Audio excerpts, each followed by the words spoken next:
is a story of the future, but not the very distant future.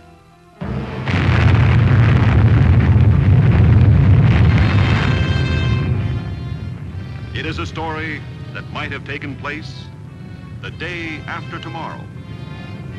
Like all stories of the future, however, its beginnings lie far back in the past, as far back as the first man on Earth to gaze at the stars and wonder if someday, somehow, he might travel to them.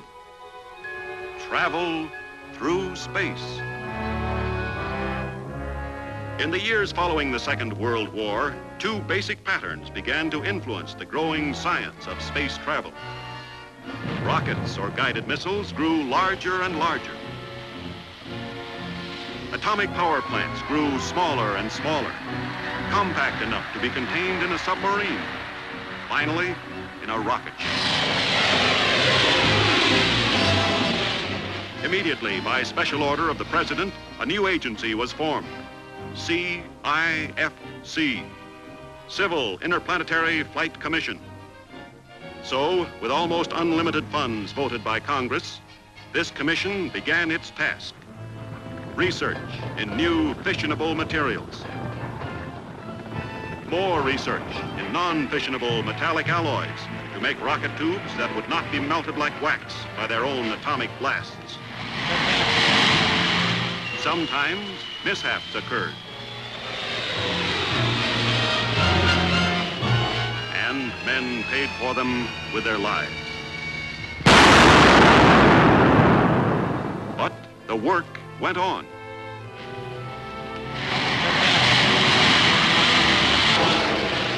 Experiments in celestial navigation.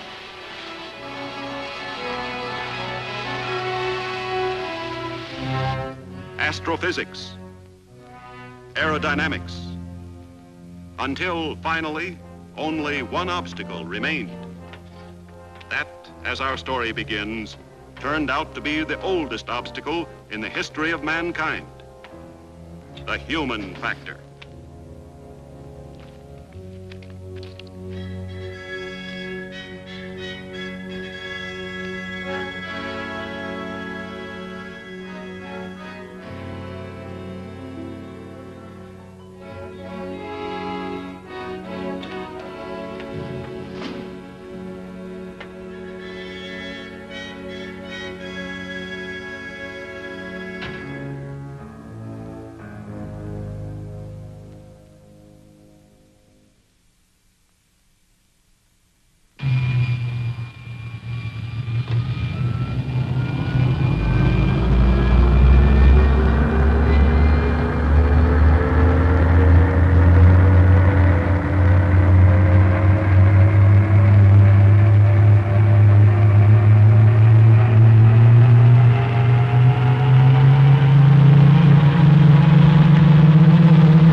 Dr. Harrison, this is intolerable. Dan!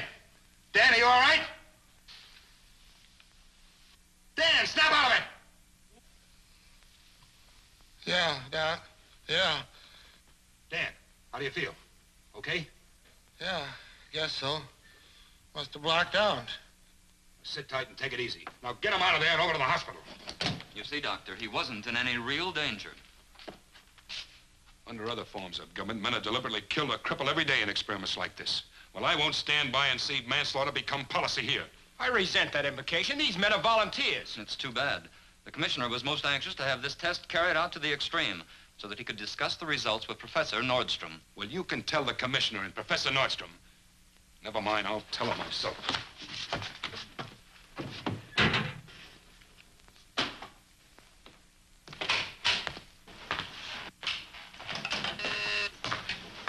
The commissioner's office. Oh, good morning, General. Yes, Professor Nordstrom's with the commissioner now. No, I'm sorry. Dr. Harrison, what's the matter? I want to see the commissioner. I'm sorry, he's with Professor Nordstrom. Miss Biggett, copies of these for Professor Nordstrom, please. I want to see you. In just a few minutes, Harrison. I can't talk to you at the moment. You don't have to. Just listen. I resign as of now. Harrison, what in the world's wrong with you? I told you once before that I'm not going to stand by anymore and watch human beings being turned into guinea pigs. My dear Harrison, the uncovering of knowledge must always involve risk for pioneers. Fortunately, there are always men and women ready to take those risks. Now, you know that as well as I do. That's not the point, and you know it. We shouldn't even be considering the use of test pilots in this first experimental ship. It's not only inhuman, it's unscientific and unintelligent. That's quite enough. We'll resume this discussion later on.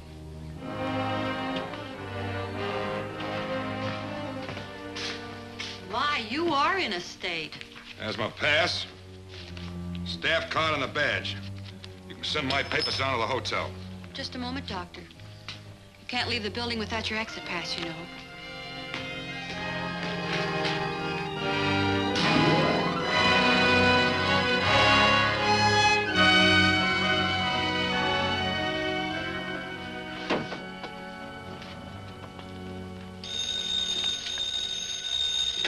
Yes? Dr. Harrison, this is Gilligan of Transglobal News. I'm down in the lobby. As far as I'm concerned, you can stay there. Hold on, Doc. All I want to know is what's going on between you and Professor Nordstrom. Nothing.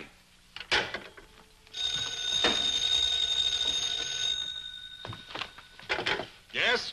This is the Washington Globe, Dr. Harrison. We're trying to contact Professor Nordstrom. Look, if this is a gag, it's not very funny. I've never even met Professor Nordstrom, and there's no reason to suppose that I ever will. Dr. Harrison? Yes. Are you by any chance going to talk to me about Professor Nordstrom? Why, yes, in a way. Well, let me tell you this. A, he isn't here. B, I don't know where he is. C, I've never met him. And D, I don't want to. 3 misstatements out of 4, Doctor. That's a bad average for a man of science. You see, I am Professor Nordstrom, and I'm very glad to meet you at last. You are? Yeah. Why? Because I've followed your career with interest, and we see eye to eye on a subject with which I'm particularly concerned. We do? I don't get it. Perhaps a little more seclusion might be a good idea. You mind if I make myself comfortable? No. Go ahead. Well, the fact is, Doctor, I overheard your little interview with the CIFC director this morning.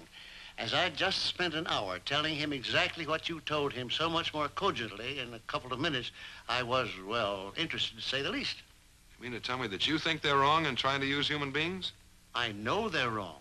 Before we can prepare men for the conditions they're going to meet in extraterrestrial space, we've got to know what those conditions are. Not guess, but know.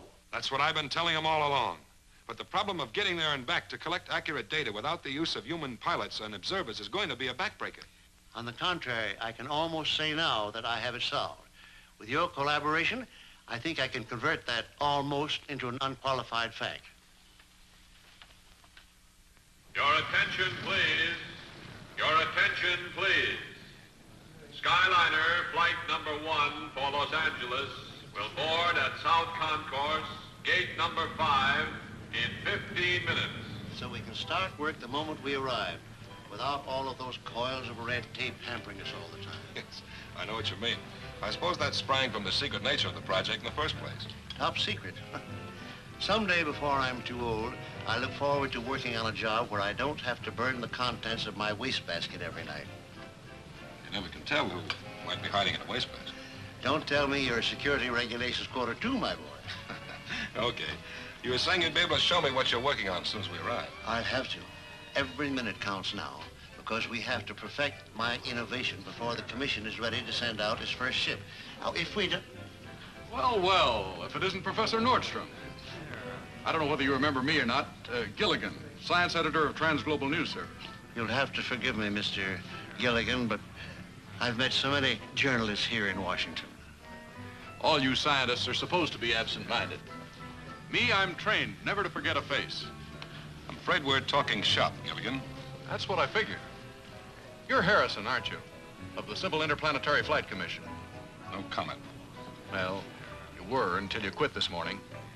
And what was that all about, Doctor? No comment. You two being together here at the airport. This anything to do with the trouble you've had with the commission, Professor? I'm afraid I have no comment for that either. Now, why don't you leave us both alone? Oh, take it easy, Doc. Never can tell what kind of a story will gel when you big brains huddle together. Like the one your syndicate released prematurely about the hydrogen bomb drops in the Pacific, or the atomic aircraft carrier engine. Look, you're in the business of smashing atoms. I'm in the business of selling newspapers. If Uncle Sam doesn't know how to keep his own secrets, that's his tough luck. It doesn't matter how much aid or comfort you give our potential enemies, or how many of our side eventually get killed. Hold it, Ralph. Now listen, Mr. Gilligan. You listen to me, Professor. You fellas can't go on dummying up like this indefinitely. Sooner or later, you've got to talk for the record. Look at it this way. The prospect of space travel in the immediate future is the biggest news story in the country today. Years and years of research, millions and millions of taxpayers' dollars have been spent building that first spaceship. Now, when it's just about ready to take off, what happens? One of the greatest scientific minds in the world, that's you, comes out and disagrees about how the ship's to be worked. I was about to say, Mr. Gilligan, I'd be willing to make a statement. I don't want a statement. I want facts. It's no secret in Washington that the row was over your not wanting to use men on the first space trip. What the people of the United States want to know is what you propose using instead. If I were prepared with the facts you're talking about now, I'd tell you. Only right now, I'm not.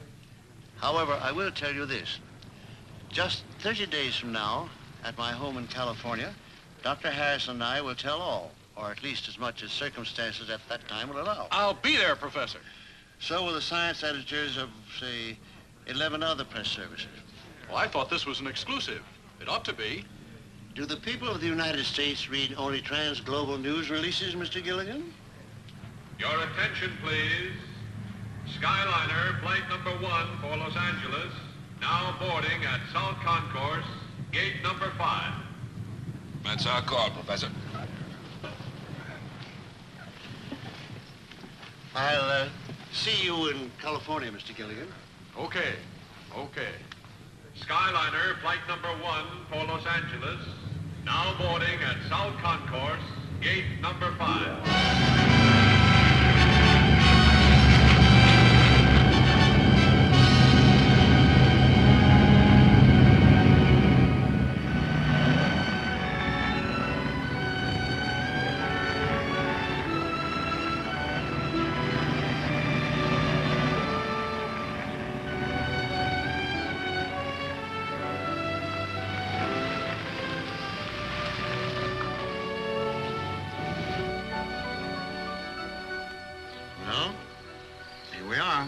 Yes, but where are we? You'll see in a minute. You made good time, Carl. The car runs good. This is my own invention. A combination of sonic beam and photoelectric cells. The chance of anyone else hitting on the same code of lights and sound impulses is practically non-existent.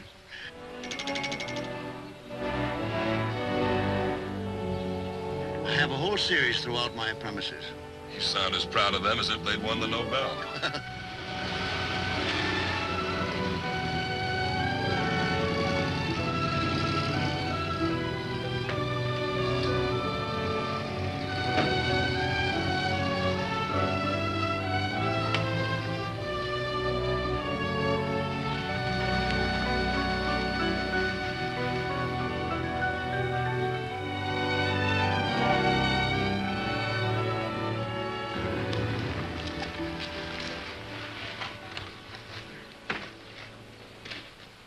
darling. Dad, it's so good to see you. This is Dr. Harrison, Janice, my new colleague. My daughter, Mrs. Roberts, who runs this household with a rod of iron. Dad, how do you do? How do you do? Gramps! Gramps! Gee wilkers, you got here just in time. Come on in the house, Gramps. I got it all figured out. Gee, I'm glad you're here. Come on, I gotta show you. We got company. This is my grandson, Brian, better known as Gadge. He likes gadgets too, perhaps too fondly. Dr. Harrison, who's going to work with me. How are you, Brian? Or may I call you Gadge? How do you do, sir? Come on, Gramps, I gotta show you. Come on. You'll have to excuse me. This sounds urgent. He's the grandson. The father of the boy was killed in Korea 6-7 years ago. The boy is an imp of Satan. But what a brain. He'll be a greater man than his grandfather.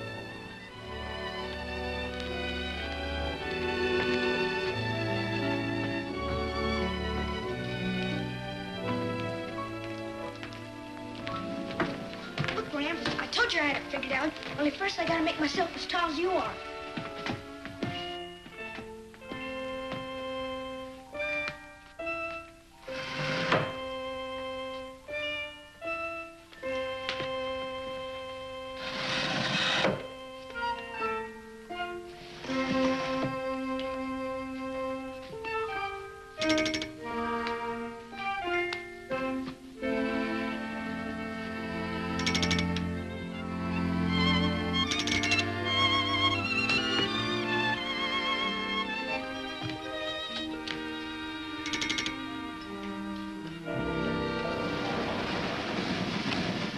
Up until this moment, I thought I had invented the only burglar-proof lock, with only 2 people in the world, Carl and myself, sharing the secret of the combination. And how did you work it out, young man? Oh, logarithms. But I never went down the Gramps, honest. Not without you around. Are you sure, Gadge? Okay, Gadge. Come on, Ralph. As long as he has it open, I may as well show you what's down there. Can I come too, Gramps? No, my friend, you cannot. And I think it's time you were getting to school. I'm afraid it is, Gadge. What's the time? Time is now 21 and a half minutes past 8. Okay. Gimmicks. Always gimmicks. Let's get out of here. Wish I were down there with them. I wish I knew what Gramps was doing. I mean, this big job. Why won't he tell me? I guess it's just too important, Gadge. Nobody knows but Carl. And now this Harrison guy. Must be a pretty big job for him not to tell me. He What's never... that? Shh, listen.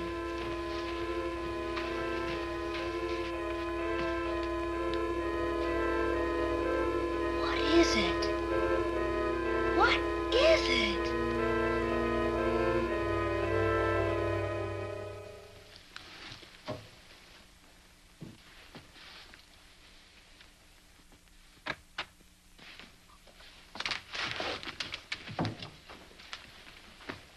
Are you sure you won't change your mind, Gramps? I'm sorry, Gadge. You know how much I'd like to have you down there tonight, but I just can't. But why? I know just as much about electronics and stuff as those old guys from the newspapers. They're not just old guys from the newspapers, Gadge. They're very distinguished scientific journalists representing the most important news services of the world. I will grant you this. You do know as much about electronics as they do. But I still don't see why. Well, although you have a searching mind and the courage of a grown-up scientist, you look like just what you are, an 11-year-old boy. And I'm afraid that the people we've invited here tonight under such secrecy might not be adult enough to understand your presence here. That's why I have to pack you off to bed. I understand, Gramps. Good night. Thanks, Gadge.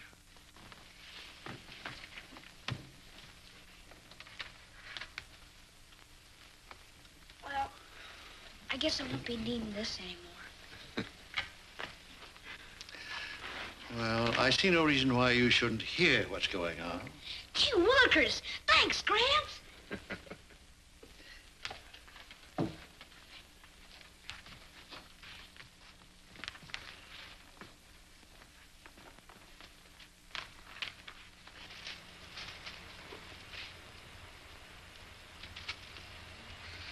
Go ahead.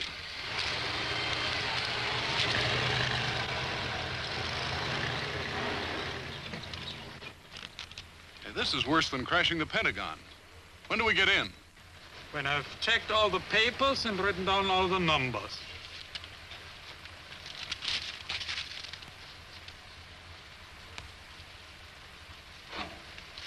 Go ahead.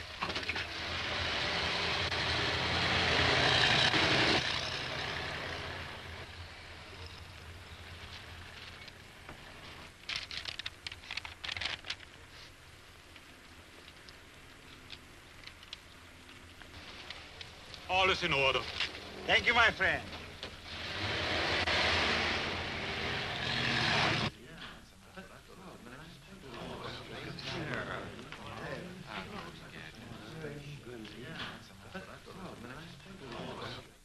Your place certainly has a lot of charm, Professor. It certainly does.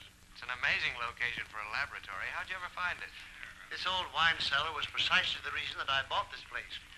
It's ideal both for security and to protect our delicate equipment from surface vibrations. And now I think we'd better get started. Won't you be seated, gentlemen?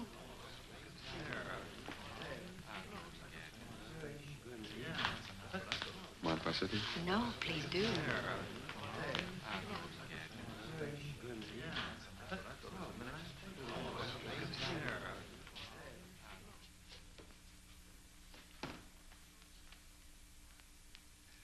As you know, gentlemen, it is my contention, as well as Dr. Harrison's, that to man the first experimental spaceship with a living crew is a useless and unwarranted risk of human life.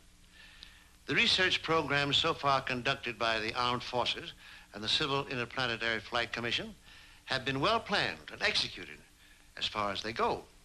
But they deal only with the easily deducible, obvious hazards of what we call space. Cosmic rays, disorientation, weightlessness, but they cannot guard against the unknown hazards. Without the results of actual observation and recording of data, no man can possibly know the conditions existing outside the atmospheric envelope of this Earth. He can only guess. And to me, the word guess cannot in any circumstances fit with the word science. Now, you say you must have the results of actual observation, yet you're opposed to sending human pilots to get them. Aren't you talking in contradictions, Professor? No, Mr. Gilligan, as you will see for yourself.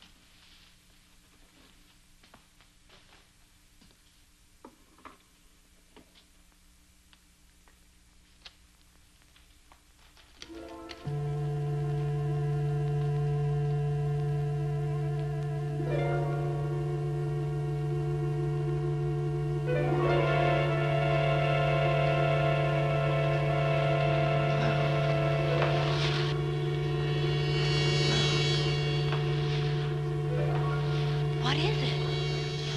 What is it?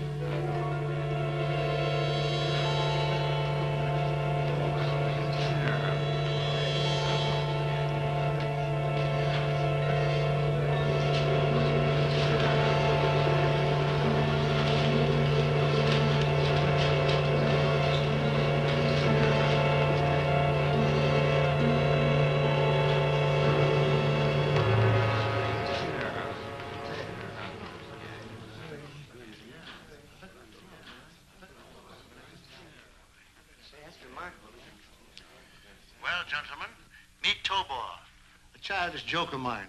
Robot spelled backwards. Well, since this is your invention, Professor Nordstrom, I suppose we can be sure this isn't just another movie Frankenstein. You certainly can. In fact, the term robot is hardly accurate in spite of my joke.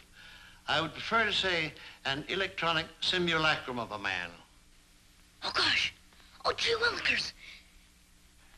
Are you trying to tell us that this pile of tin could actually pilot a spaceship? Exactly. Now, you control this thing from that box by some sort of electronic wavelength or something, right? At the moment, I do, Mr. Johnson. Oh, well, how do you know that the wavelength will be powerful enough to work outside the Earth's atmosphere? I don't, sir. But that doesn't matter very much because I'm not going to need them there. You see, Mr. Johnson, this control system is only a temporary expedient to activate Tobor during the early stages of his development. From From this point on, he will be guided by a totally different method. How about a little fill-in on that, Professor? You mean something new, something we've never heard of? On the contrary, gentlemen, I'm sure most of you have heard of it, although I imagine few of you will believe in it. ESP, extrasensory perception. You mean that stuff about projecting thought images by telepathy? Mr. Gilligan, you're not too far off.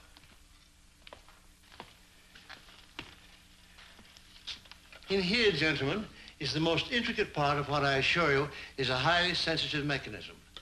When that is activated, like this,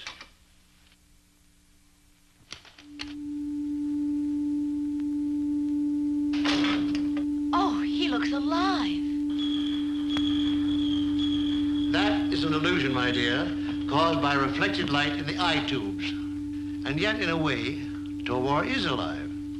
For even though much work remains before he's completed, he is already a sentient being. The sentience may be synthetic, but is there nonetheless. A necessary adjunct to the recording of all experiences our human space crews may later encounter.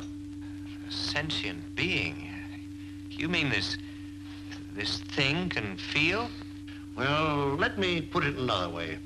Even in his present unfinished state, Tobor will react to emotional stimuli. Janice, help me with a little experiment, will you? Gentlemen, I assure you there's no collusion here. I'm merely going to ask Mrs. Roberts to approach Tobor and feel friendliness toward him. Think goodwill, as it were. You can do that, can't you, Janice? I'll try. All right, then, go ahead. Just don't make any gestures. Just hold the friendship thought. He does look almost kind, doesn't he?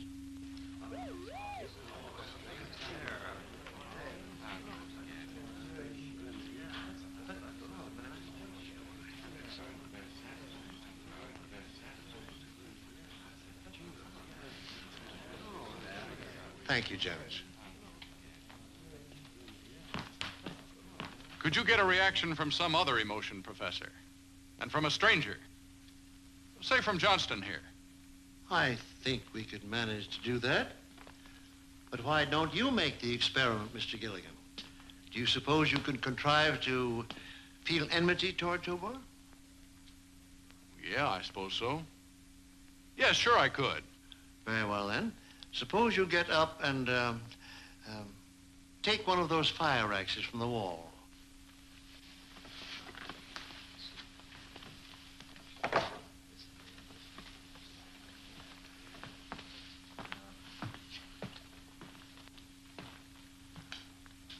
Now, if you will, walk around behind Tobor and hold the thought of enmity all the time. Deadly enmity.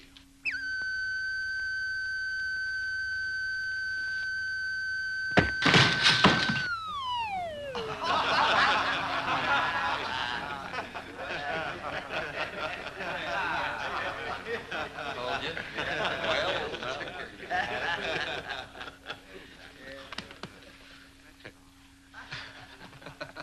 Well, there you have it, gentlemen. This time, the emotional stimulus was danger. The reaction, fear, instantly followed by anger.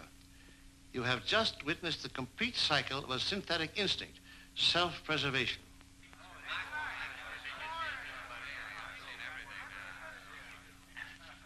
I have a question, Professor.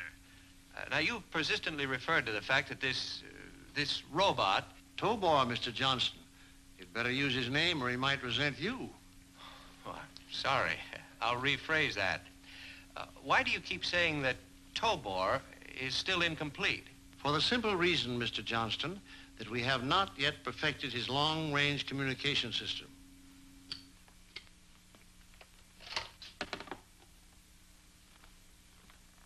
As you know, gentlemen, at each end of such a system, there's a power unit, a transmitter and a receiver. Here is our receiver, Tobor himself. When he is switched from direct to infinite control, he is capable of receiving thought impulses over any conceivable span. It is only the transmitter which Dr. Harrison and I are in process of perfecting. How about giving us a look at his innards, Professor? Or are they top secret, too? I don't mind if Tobor doesn't.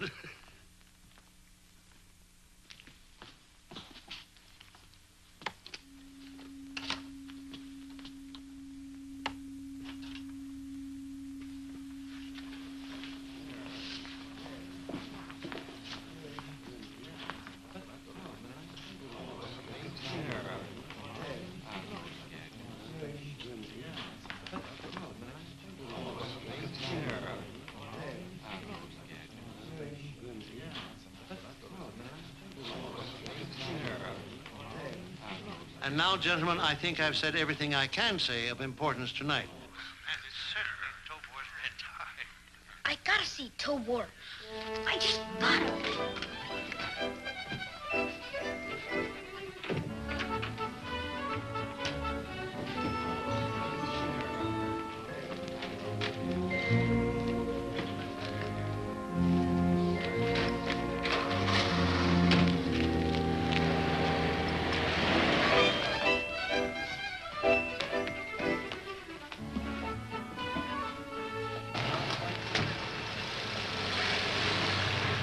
Just a minute, Mr. Gilligan.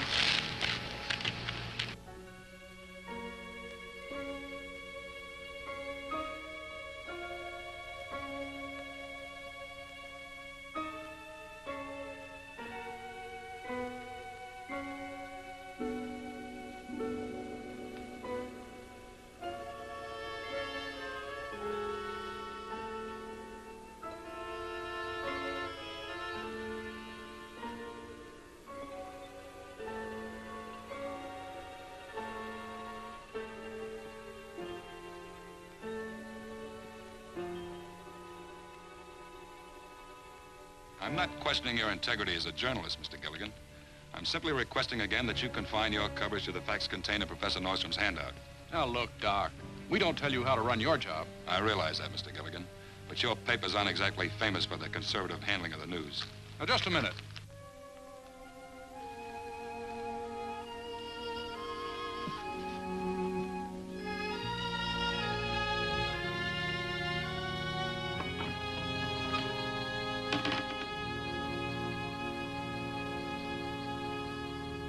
That's the trouble with you scientists. You won't face up to the facts of life.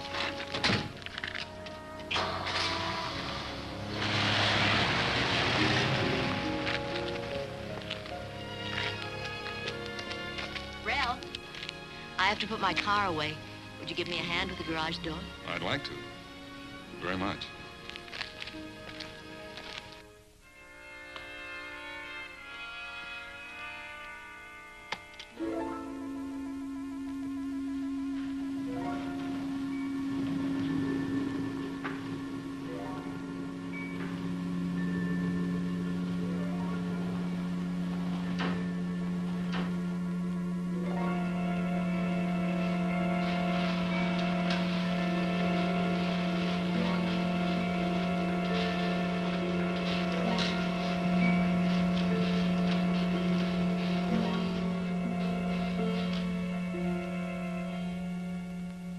Gee, Tobor, you're beautiful. Glad you could make it, gentlemen. Goodbye.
Gadge. I'll bet he's doing it.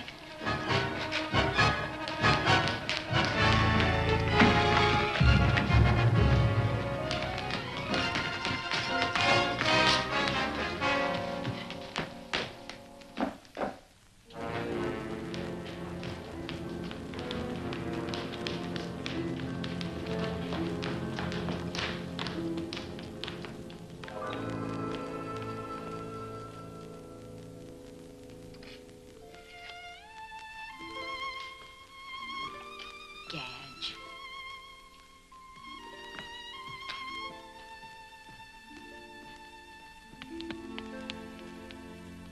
That little so-and-so. Do you realize what he did? He actually worked out all those controls and got Tobor back in his box all within 5 minutes. Dad, you're wonderful. But he was bad, very bad. You go to bed, Janice. Ralph and Carl and I'll get this rubbish all squared away. Good night. Good night, darling.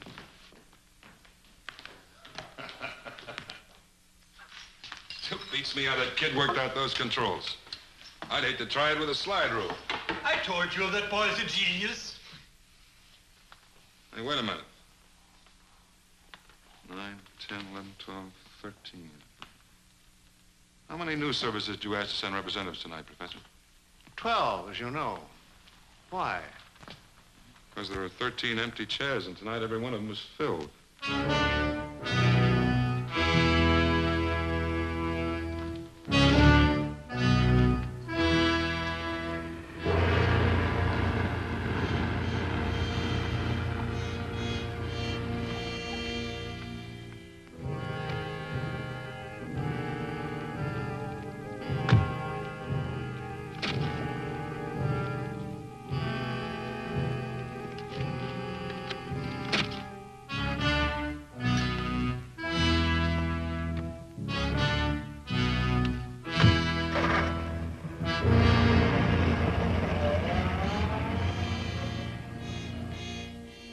1953 black Ford sedan. License number 9Y-33-26. That's the last number on the list, Sheriff. Professor Nordstrom's man was instructed to admit all newsmen showing a proper letter of accreditation. Unfortunately, the professor omitted to tell him just how many were expected, so that 13th letter must have been a forgery. Incidentally, Sheriff, I'd appreciate it if you'd pass those license numbers on to the FBI. No, we won't be needing your deputies to guard us. We're taking our own precautions, and Professor Nordstrom assures me that they're more than adequate. Thanks again, Sheriff. Goodbye. 22 university degrees, and I forget to tell Carl the number of letters. No wonder they tell jokes about absent-minded professors. Well, that's spilled milk now. At least we're alerted that somebody is mighty curious about Tobor. Let's hope that those precautions of yours are rugged enough to keep him out. Well, that at least I can guarantee. Come on, Carl. Let's check the wiring. Gimmicks. Always gimmicks. I wish someone would tell me exactly who or what we're guarding against. Well, we built the basic emotional patterns for a constructive mission into Tobor. I just think what would happen if someone else, some potential enemy, built destructive patterns into a few thousand like him. Oh, what a terrifying thought.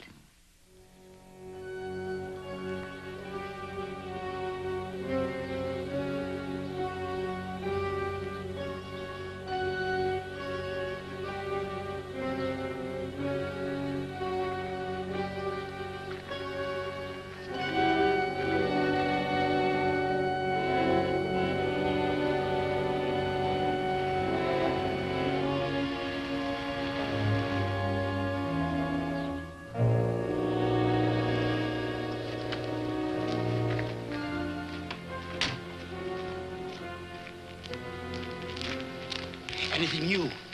They still haven't posted a guard. Are you sure? It's been 4 days now, and I haven't seen a soul. You must have got away with it. Might be a trap. Well, how do we play it then? Wait for a break? Unfortunately, my friend, we haven't much time. The highest party officials are concerned. They feel that once Nordstrom has perfected his control system, the federal government will take over. It will be considerably more difficult for us to get at it. And so? So we get into the house.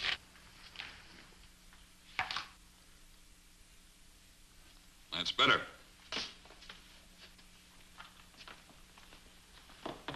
See, I rigged the telepathic pickup so that it fits behind the ear where it's close to the sensory brain centers. Conveys every impulse to the control device here where you can increase or diminish the vibrations. The whole thing fits as comfortably as a hearing aid. Excellent, Ralph. Excellent. Now, here's the transmitter receiver. I moved the tuning band to this end. Beautiful. Now, it's all set. You want to start? I think you ought to operate these tests, Ralph. This whole new system is your work. No, you go ahead. All right. I worked out a series of reaction tests. Here they are. Mm-hmm.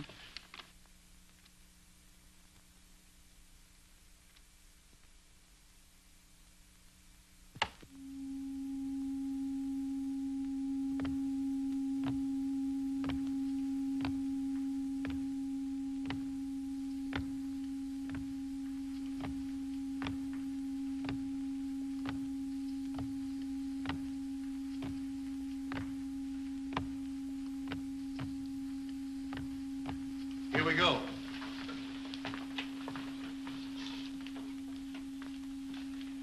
All right.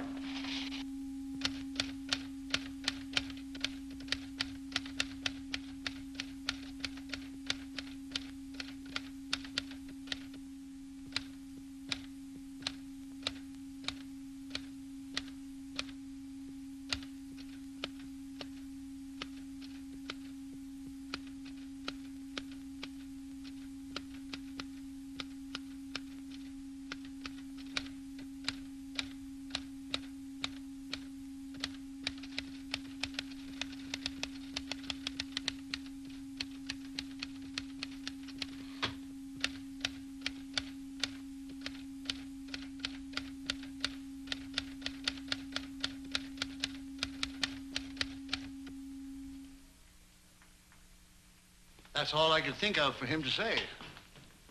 Who the devil's that? Gadge, what are you doing down here? I heard you're working Tobor. Can I come and watch? You seem to be here already. All right.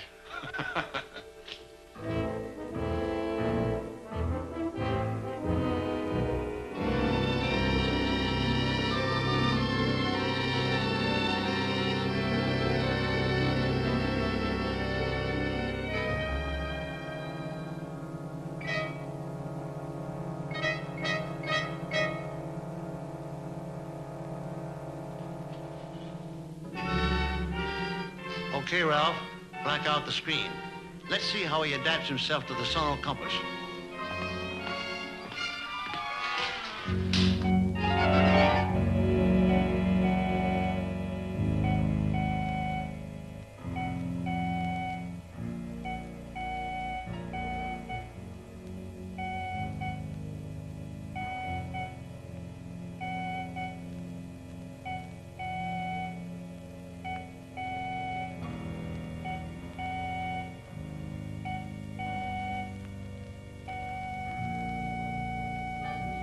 Wait, Tobor, that's using your coordinator.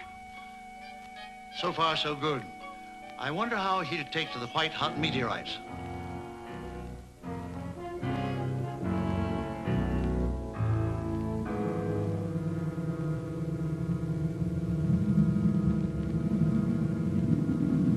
This is a tough one, Gadge.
Are you all right, boy?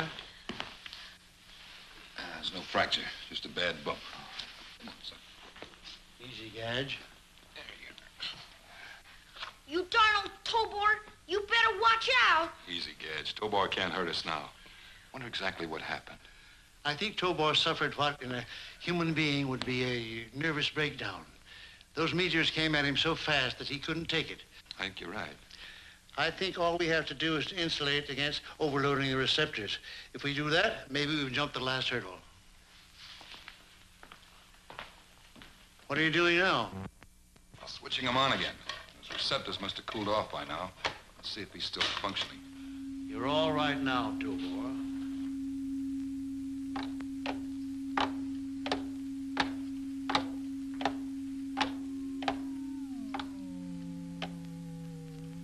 Next time you better watch where you're going.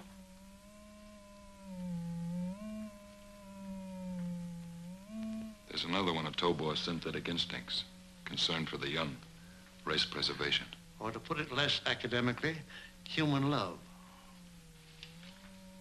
Okay, Tobor. I guess you didn't know what you're doing.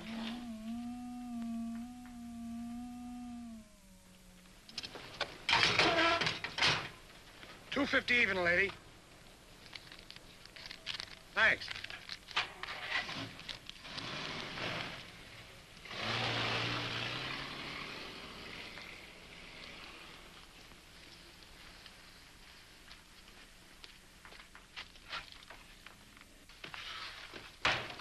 Okay, just another customer.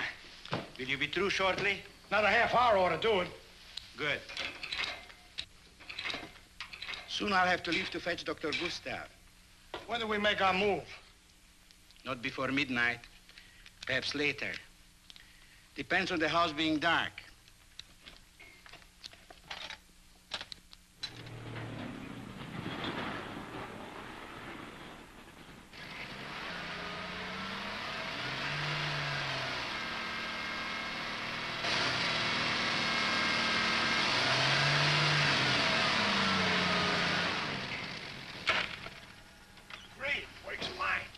Everything is ready, Doctor.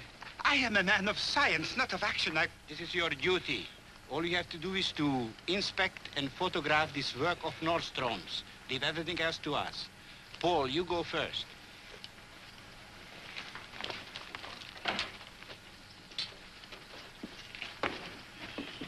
Next, you follow us.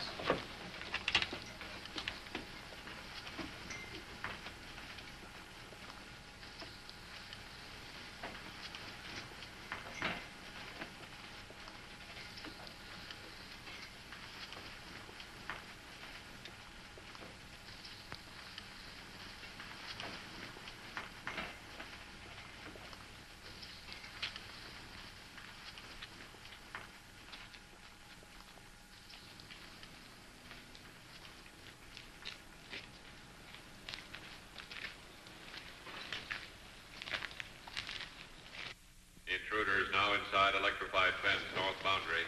Intruders now inside electrified fence, north boundary. Intruders now inside electrified fence, north boundary. Intruders now inside electrified fence, north boundary.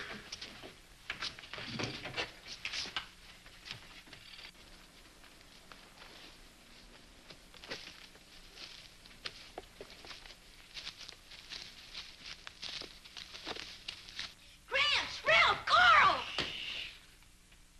I brought my 22. Hit camera number 6, Carl. That ought to show him up. Intruders approximately 100 yards north of house. Intruders approximately 100 yards north of house. It's amazing how this television camera of yours can photograph at night without lights. Not television, infravision. Hit camera number 8, Carl. Intruders now approaching house. Intruders now approaching house. Intruders now approaching house.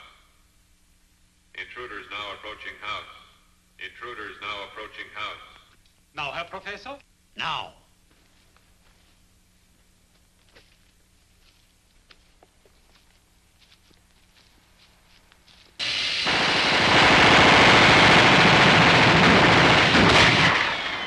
What is that?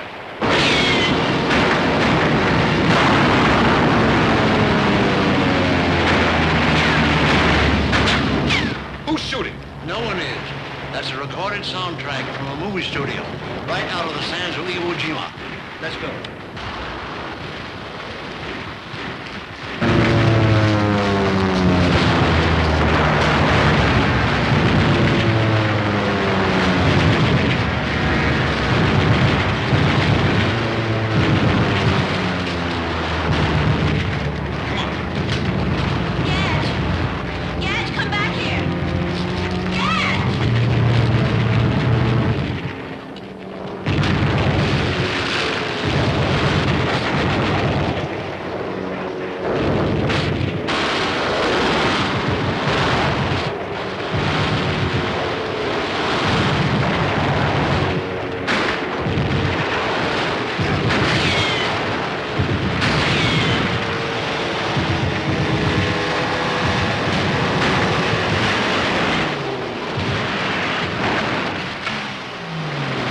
They got away.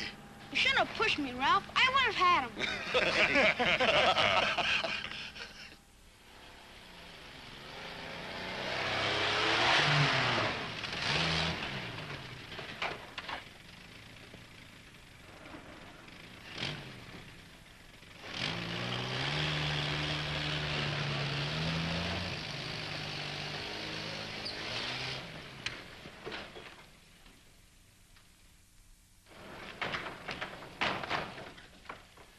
Smart cookie, that Nordstrom. Too smart for us, maybe. It mustn't be. I needn't remind you our employers will not tolerate any more failures on your part, nor mine. Well, what do we do now? We think, my friend. Or rather, I think. And this is what I think.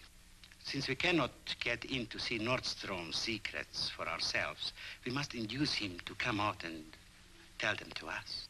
A tall order, I would say. Not necessarily. There must be a vulnerable spot. Of course. Nordstrom worships his grandson.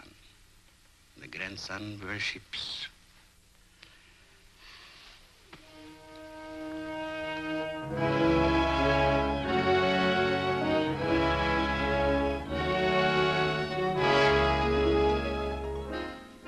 Wilkers.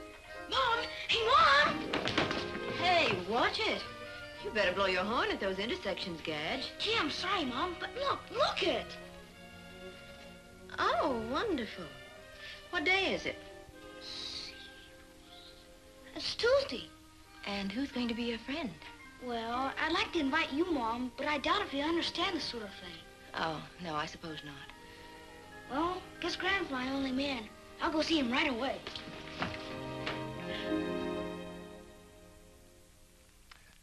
Good. Now Tobor can turn his own switch on or off when he's called. Better he should learn to clean the house and drive the car, so I can spend all my time making toys for you to play with. It's all finished. A new transmitter rod built inside a pencil.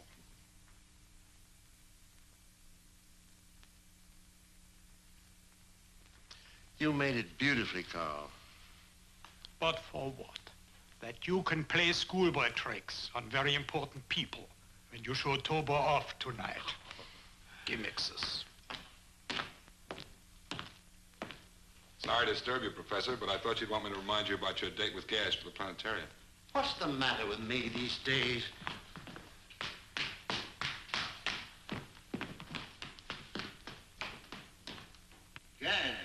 Gad, where are you, boy? We ought to be going. Right with you, Graham. Now, don't be late. Your very important persons will be here at 7 o'clock sharp, remember? Oh, we'll be back an hour before that. You mark my words. Ah, here you are, partner. Come on, let's hit the trail.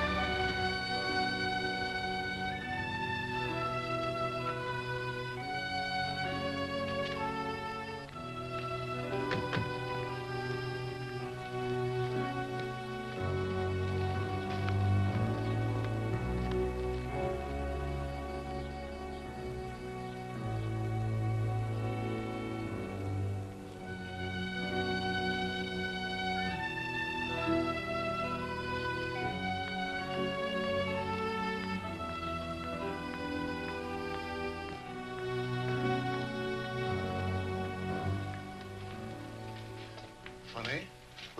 Where's everyone else? Probably inside. Come on, Gramps.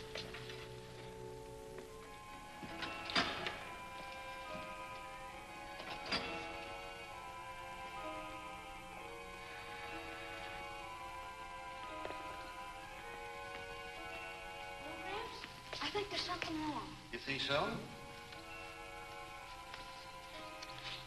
It's the right day. Yes, young man. It's the right day for us, if you please.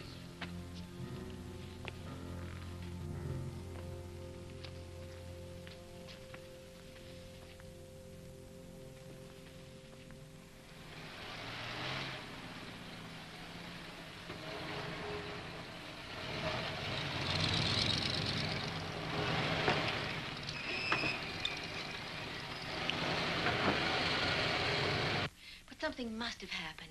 I know Dad's careless about time, but he wouldn't be an hour late, not tonight. I still think he had a flat tire or he ran out of gas. No, you don't. That's what you hope happened. Oh, Ralph, I'm worried. All right, I'll phone the sheriff's office.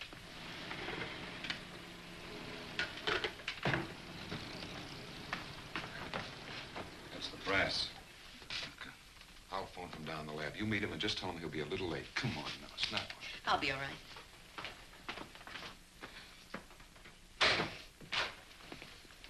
Good evening, General. Good evening. Good evening, sir. Good evening. How are you? How do you do? How do you Good do? evening.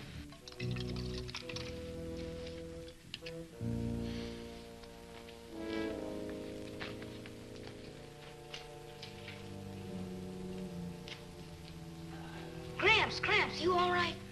Yes, I'm fine. How about you? I'm okay. Have you quite recovered, Professor Nordstrom? I'm fully conscious, if that's what you mean. And therefore able to understand your position?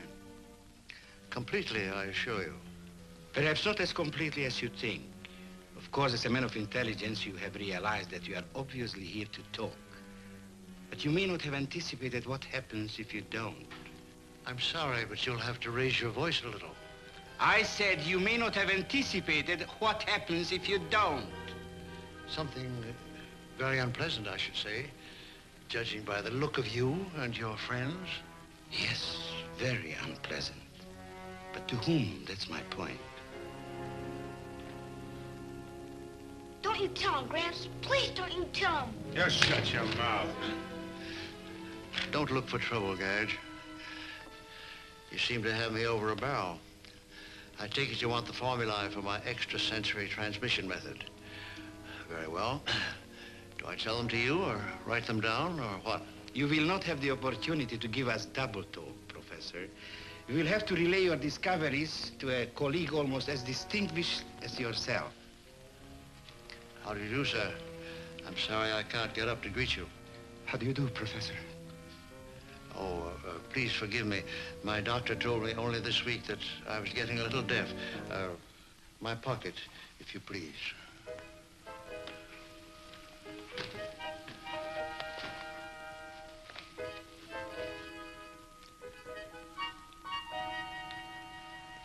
Put that over my head, behind my ear, please.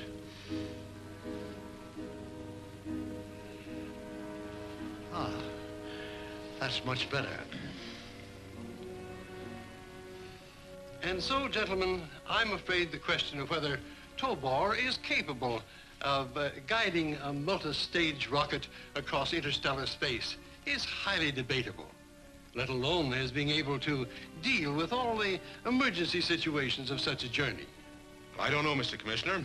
After all, we've had automatic pilots on both conventional aircraft and guided missiles since the middle of World War II.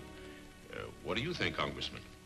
Well, all I can say, sir, is the motto of one of the greatest states in our union is show me. And that's exactly what Professor Nordstrom will have to do. I couldn't agree with you more. Automatic pilots are one thing. Intelligent direction of $1 billion space cruiser is something else. Yes? Yes, I see. Thank you, Sheriff. Let me know if you hear anything. A moment, please, gentlemen. It's no good trying to keep it from you any longer. About Professor Nordstrom's failure to be here. Frankly, we don't know where he is. He and his grandson left early today, presumably to visit a science show at the planetarium in Los Angeles. They were to be back at 5:30. That was the sheriff's office on the phone. They have no news of Professor Nordstrom or the boy. Neither has the Los Angeles Police Department nor the FBI. And there was no science show scheduled at the planetarium today. Well, isn't there something we can do instead of just standing around? Afraid not, except wait. Oh, Professor. All right.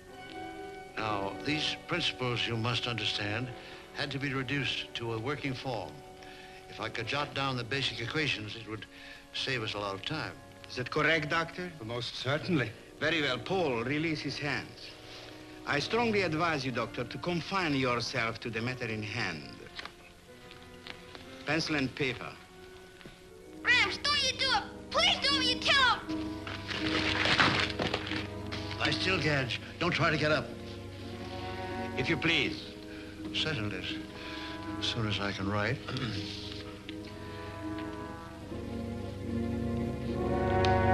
Another pencil. I have another one right here.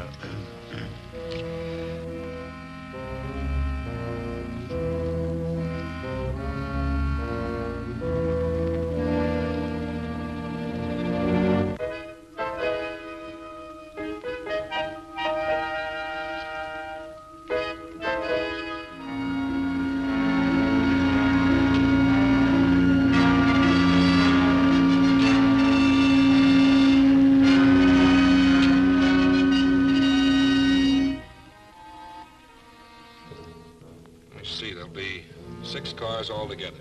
We'll assign 1 square to each car. What's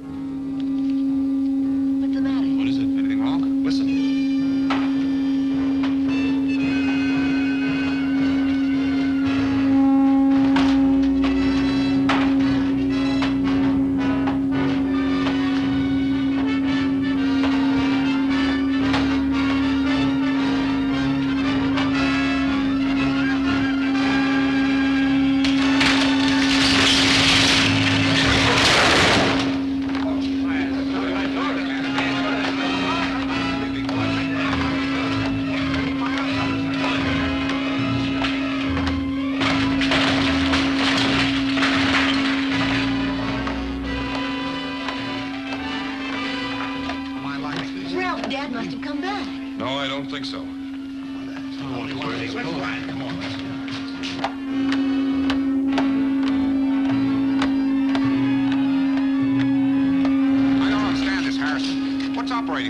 Somehow, wherever he is, Nordstrom's controlling Tobor.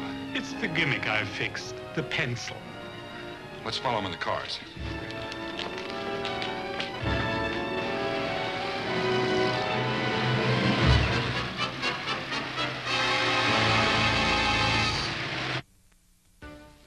Something wrong, Doctor? Yes, I think so. This figure, it cannot be correct. Oh, I'm sorry. Just a slip. This is the 3rd slip you've made, Nordstrom. I'm very sorry. I'm trying to remember an extremely complicated formula. I should have my notes. Of course, I could stimulate your memory with artificial methods.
Open up his shirt.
far, it is good, Professor, but it is only a promise.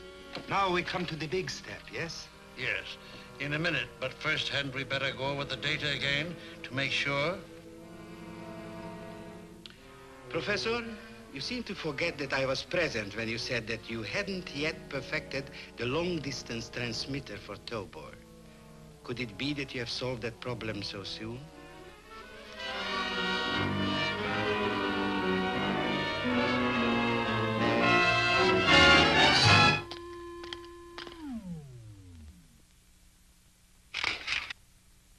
You better use mine and use it quick. I won't stand for this any longer. You'll give the required information immediately.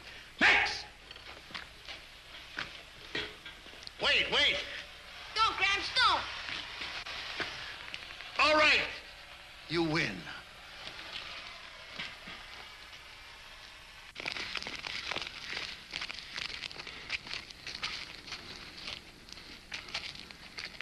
Transmitting power's been cut off. Isn't there anything you can do? I don't know.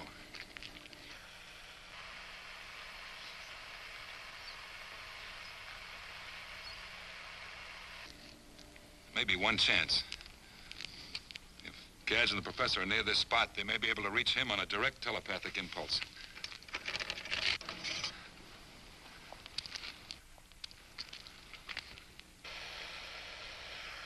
Tobor, please come and get us. Please come and get us, Tobor.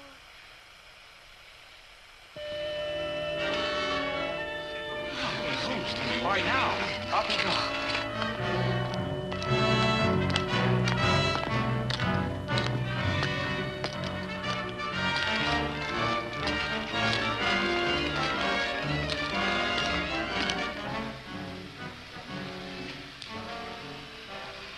Now he is cooperating.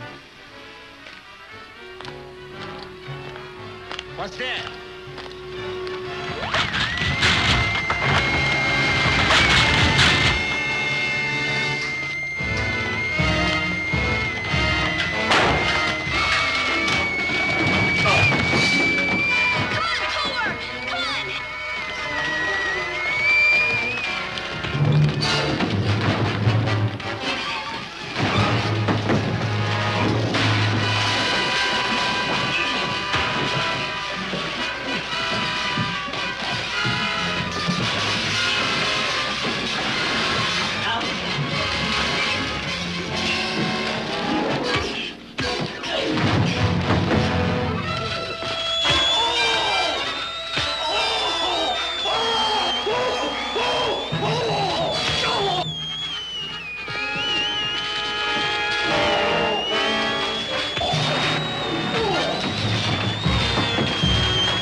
You all right? Yes. Where's Gadge? Over there.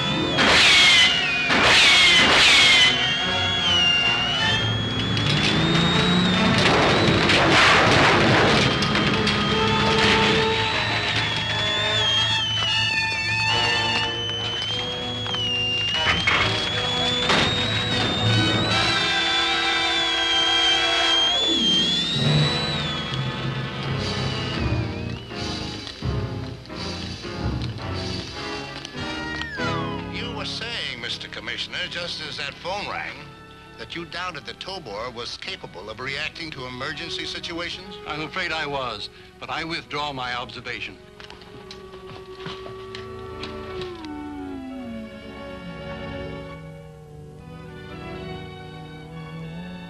Gee, Tobor, you're wonderful.